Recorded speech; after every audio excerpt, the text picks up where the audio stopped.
애도하는 긍휼의 리더십 이런 제목으로 사무엘하 1장 1절에서 16절까지 말씀을 이 아침에 같이 나누도록 하겠습니다. 우리가 사무엘상을 이제 끝내고 오늘부터 사무엘하로 들어갑니다. 사무엘하는 방금 읽은 것처럼 다윗을 쫓던 사울의 죽음으로 시작됩니다. 사울이 블레셋과의 전쟁에서 패하여서 그 세 아들과 함께 죽었고, 또 그 죽음 이후에 나타나고 있는 이 사람들의 반응, 두 부류의 사람들의 반응으로 이렇게 이 본문이 시작이 됩니다. 사울의 죽음 앞에서 나타난 사람들의 반응은 어떠한가 하면 완전히 극과 극이입니다. 먼저 한 아말렉 청년이 등장하는데요. 그는 사울의 이 불행한 죽음을 이용해서 자신의 개인적인 이득을 취하려고 시도합니다. 반면에 이 사울의 죽음 앞에서 이 다윗은 지극히 슬퍼합니다. 그래서 그는 사울의 죽음 소식을 듣고 온 백성과 함께 예를 갖추고 금식하면서 애도를 표합니다. 이 두 반응, 사울의 죽음으로 자신의 이득을 취하려는 자와 또 사울의 죽음 앞에서 슬퍼하면서 애도하고 금식하는 이런 사람들 앞에서 이 두 부류의 반응을 보면서 타인의 아픔과 비극 앞에서 우리가 어떤 자세를 취해야 하는지에 대해서 생각해 보기를 원합니다. 먼저 타인의 이 비극, 다른 사람의 슬픈 상황을 이렇게 우리가 대하게 될 때에 우리가 가져야 될 가장 중요한 자세는 그 비극을 나의 출세의 기회로 또 나의 어떤 목적을 달성하는 기회로 이용하지 말아야 된다 하는 것입니다. 아말렉 청년이 그런데요. 그는 사울의 죽음을 자신의 개인적 이득과 출세의 기회로 이렇게 삼으려고 합니다. 그래서 그 스스로 원래 사울은 사무엘상 마지막에 보면 스스로 목숨을 끊지 않습니까? 자신이 그 할례 없는 이 블레셋 사람 손에 죽기를 원하지 않았고, 그래서 병기 맡은 자에게 자신을 죽여달라고 했지만 그 병기 맡은 자가 기름 부음 받은 자 치기를 거부하니 스스로 이렇게 목숨을 끊었습니다. 그런데 이 아말렉 청년은 스스로 목숨을 끊은 사울 왕의 죽음을 마치 자신이 사울을 죽인 것처럼 이렇게 말합니다. 그렇게 말을 하면 이 사울로부터 계속해서 쫓겨다니던, 그래서 고생하고 있던 다윗이 아마 크게 기뻐하면서 자신에게 큰 상을 베풀 것이다 이렇게 생각했던 것 같습니다. 하지만 그의 이런 생각은 완전히 잘못된 계산이었습니다. 왜냐하면 자신의 생각과는 달리 다윗이 다른 반응을 보이는데요.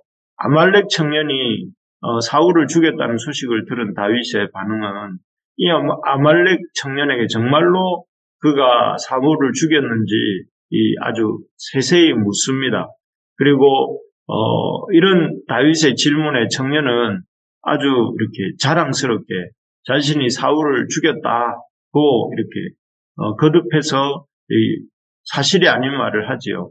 그러자 다윗은 이제 14절에 가보면 이렇게 말합니다. 다윗이 그에게 이르되 내가 어찌하여 손을 들어 여호와의 기름 부음 받은 자 죽이기를 두려워하지 아니하였느냐 하고 이렇게 묻고, 그리고 그 옆에 있던 청년에게 다윗이 청년 중 한 사람을 불러 이르되 가까이 가서 그를 죽이라 이렇게 명하지요. 그럴 때 결국 그 청년은 다윗의 신복에 의해서 죽임을 당하게 됩니다.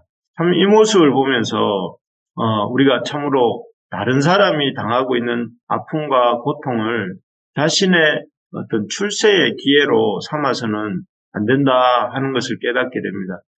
요즘은 그렇지 않습니까? 요즘은 남의 감정이 또 남의 아픔이 어떻든 말든 자기 기분만 좋으면 괜찮다, 자기 기분만 좋으면 좋다 이렇게 생각하는 사람들이 많습니다. 그래서 남은 어떻든지 간에 나만 좋으면 된다 이런 생각들이 어디에든 참 있는 것 같습니다. 팽배하고 있는 것 같습니다. 그래서 학교를 보면 학교는 얼마나 이렇게 그 친구 간에 서로 돕고 돕는 법을 배우고 또 서로 간에 우정을 나누는 그런 곳이어야 되는데 그런 학교에서 오히려 남이야 어떻게 되든 말든 자기만 잘 되면 그만이다 이런 생각을 하면서 친구 사이에서도 왕따가 생기고 또 이렇게 학폭이 자행되는 이런 일들이 일어나고 있습니다. 심지어 요즘은 그 부모와 자식의 관계, 그 어떤 관계보다 서로 돌보고 서로를 챙겨야 되는 부모와 자식의 관계에서도 부모가 자식을 유기하거나 방치하거나 유기하고 심지어는 죽게 만드는 그 자신의 어떤 부모 자신의 이런 편의와 또 자신의 어떤 유익을 위해서 자식을 돌아보지 않는 그런 일들도 이렇게 왕왕 일어난다는 것을 우리가 듣게 됩니다. 참 이런 것들을 보면 요즘 사람들은 참 요즘 이전에도 그랬을지 모르겠지만 요즘은 특히 그런 소식을 자주 듣게 되는데 이런 소식을 듣게 될 때에 참 남이 어떻게 되든 말든 자기만 잘 되면 된다 이렇게 생각하는 그런 생각들이 많구나 하는 것을 깨닫게 되는데 참 그런 생각의 결말이 오늘 본문에 나오는 것을 결국 그렇게 남이 어떻게 되든 말든 나만 행복하면 되고 나만 잘 되면 된다는 생각의 결말은 결국 그 자신도 불행과 파멸로 몰아넣게 되는 것이다 하는 것을 이 아말렉 청년의 행태를 통해서 우리가 보게 됩니다. 그렇습니다. 우리가 남은 어떻게 되든 말든 나만 행복하면 된다. 남의 불행이 나의 행복의 시작이다. 이런 식으로 생각하는 태도는 결국은 자기 자신도 큰 불행과 파멸로 이끌어가게 된다는 것을 명심하고 우리가 남을 행복하게 하려고 하는 남은 어떻게 되든 말든 나만 행복하면 된다는 것이 아니라 남이 행복해져야 나도 행복해질 수 있다 하는 생각을 하면서 다른 이웃들을 잘 돌보고 돌아볼 수 있는 우리가 되기를 그런 우리가 되고자 힘써야 되겠습니다. 그래서 남의 행복이 나의 행복이고 남의 참 불행이 나의 불행이다 하는 마음을 가지고 우리가 서로를 돌아보는 우리 교회가 되고 우리 부르심의 가족들이 되고 또 우리가 속해 있는 삶의 현장이 되기를 간절히 소망합니다. 예, 두 번째로 보면 오늘 이 남의 불행을 대하는 우리의 태도가 어때야 되는가 하는 것들을 생각해 보면 방금 말씀드렸지만 이 둘째로는 타인의 아픔과 슬픔을 내 아픔과 슬픔으로 여길 수 있어야 된다 하는 것인데요. 우리 11절 12절을 한번 제가 읽어보겠습니다. 이에 다윗이 자기 옷을 잡아 찢으며 함께 있는 모든 사람도 그리하고 사울과 그의 아들 요나단과 여호와의 백성과 이스라엘 족속이 이 칼의 죽음으로 말미암아 저녁 때까지 슬퍼하며 울며 금식하니라 이렇게 나옵니다. 여기에 보면 다윗이 사울 죽음 앞에 보인 반응에 대해서 적고 있습니다. 다윗은 자신을 일생 동안 까닭 없이 괴롭히는 정도가 아니라 죽이려고 했던 그 사울의 죽음 소식을 듣고 기뻐하고 즐거워하지 않았습니다. 아이고 나를 괴롭히고 힘들게 했던 사울이 죽었구나 하면서 즐거워하고 기뻐했던 것이 아니라 여기 보니까 옷을 잡아 찢고 또 금식하고 슬퍼하며 울었다 이렇게 기록하고 있습니다. 참 다른 사람의 어떤 이 슬픔에 대해서 사울 왕의 죽음 앞에서 그 슬픔에 대해서 한 명의 정치인이기 이전에 한 명의 정치 라이벌이기 이전에 한 사람의 지체로서 이 이스라엘 공동체의 한 지체로서 참 사울의 죽음을 같이 아파하고 또 같이 슬퍼하는 이런 다윗의 모습을 보게 됩니다. 사실 참 이 모습이야말로 참 이 하나님의 하나님의 백성 공동체의 일원으로서 그 다른 사람의 아픔과 슬픔을 대하는 이런 마땅한 태도라고 할 수 있는데요. 이런 태도가 이제 이런 태도를 사울 왕의 죽음 앞에서 다윗이 드러내 보일 때에 결국 이런 태도가 나중에 다윗이 이스라엘 통일 이스라엘의 왕이 되었을 때에 그리고 그 나라를 평화스럽게 또 참 이렇게 원만하게 이끌어갈 수 있었던 힘이 바로 무엇인가 하면은 이 고난의 시간을 통해서 다른 사람들의 아픔을 같이 아파하고 다른 사람의 슬픔을 같이 슬퍼할 수 있는 이런 공감할 수 있는 능력을 가진 이런 사람으로 다윗이 키워졌기 때문에 또 성장했기 때문에 가능할 수 있었던 것을 보게 됩니다. 참 우리에게 필요한 것은 다른 사람의 아픔을 또 슬픔을 강 건너 불구경하는 것이 아니라 그 아픔과 슬픔을 공감하기 위해서 노력하는 우리가 될 수 있기를 소망합니다. 그래서 서로에 대해 참 한 몸이라는 그러려면 지체의식을 가져야 됩니다. 한 몸은 그렇지 않습니까?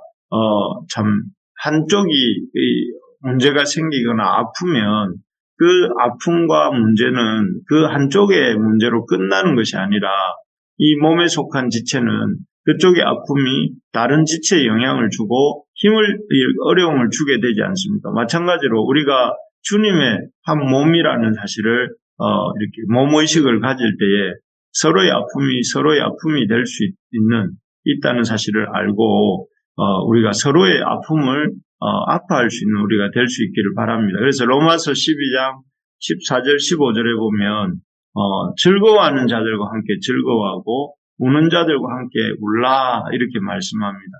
그래서 우리가 지체의 아픔과 지체라는 의식을 가져야 되겠고 또 지체의 기쁨과 아픔이 있을 때 함께 즐거워하고 함께 울 수 있는 우리가 되기를 소망합니다.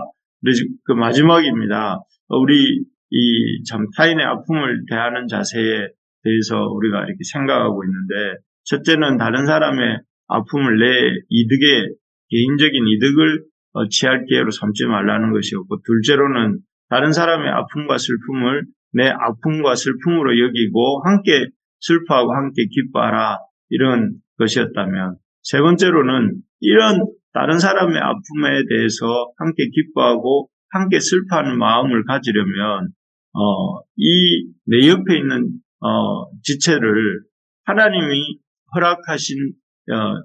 허락하셨다라고 생각하는 것입니다. 사실 다윗이 사울 왕을 여호와의 기름 부음 받은 자로 여기면서 깍듯하게 섬겼지 않습니까? 그리고 그가 계속해서 자기를 죽이려고 했지만 두 번이나 그를 제거할 기회가 있었습니다. 그래서 참 그 모든 부하들조차도 사울 제거하기를 이렇게 사울 제거하자고 주장했지만 그때마다 이 다윗은 여호와께 기름 부음 받은 자에게 손을 대어서는 안 된다 하고 오히려 부하들을 만류했죠. 그렇게 할 수 있었던 것은 자신 곁에 있는 이 사울, 자신을 쫓고 있는 그 사울을 자신에게 세우신 하나님의 섭리가 있다 하는 사실을 그는 믿고 또 받아들였기 때문에 그렇습니다. 그래서 그는 오늘 본문에서도 이 사울의 죽음 소식을 듣고 기뻐하기보다는 하나님의 주권적 섭리, 자기를 그동안 연단하시고 또 자기를 훈련하는 통로로 사용하였던 그 사울이 참 죽었음을 인하여 오히려 슬퍼하고 애통해했던 것을 보게 됩니다. 그래서 우리 주변에 있는 모든 환경이라는 것, 또 우리에게 또 우리 주변에 있는 사람들이라는 것은 그냥 우연히 거기에 있게 되고 또 그렇게 있게 된 것이 아니라 하나님이 뜻이 있으셔서 주권적인 뜻이 있으셔서 우리에게 허락하시고 또 우리에게 참 붙여주신 것이다 하는 것을 생각할 수 있어야 됩니다. 그래서 내 옆에 있는 남편이 또 내 옆에 있는 아내가 또 우리 자식과 우리 부모님들이 또 우리 형제들과 우리 교회 지체들이 어쩌다 보니 우연히 거기에 있게 된 것이 아니라 하나님께서 필요하여서 나의 삶에 연단하시고 나를 다루어 가시기 위해서 필요하셔서 우리 옆에 허락하셨구나 하는 것들을 생각하면서 하나님이 주신 주권을 인정하면서 내 옆에 있는 가족과 또 배우자와 또 내 아이들과 또 우리 공동체와 우리 주변의 모든 것들을 인정하고 섬기고 사랑할 수 있는 우리가 되기를 소망합니다. 말씀을 맺겠습니다. 오늘 이 사울의 죽음 앞에 나타난 두 부류의 반응을 보면서 우리가 이 타인의 슬픔에 대해서 가져야 될 태도가 무엇인가 하는 것을 생각해 보았는데요. 타인의 슬픔을 이용하지 말고 타인의 아픔을 내 아픔과 나의 슬픔으로 여길 줄 알고 또 그런 타인을 하나님이 허락하셨음을 인정하면서 그런 사람들을 통해서 일하시는 하나님을 생각하면서 사람들을 이면에 역사하시는 하나님을 바라보는 우리가 될 수 있어야 되겠다 하는 것을 마음에 새기면서 이번 한 주간 함께 우리 주변 이웃들과 함께 웃고 함께 슬퍼하고 또 하나님으로 인하여 그들을 바라볼 수 있는 우리가 되게 해달라고 이 시간 우리 각자 받은 말씀 붙들고 주님 앞에 기도할 수 있기를 소망합니다.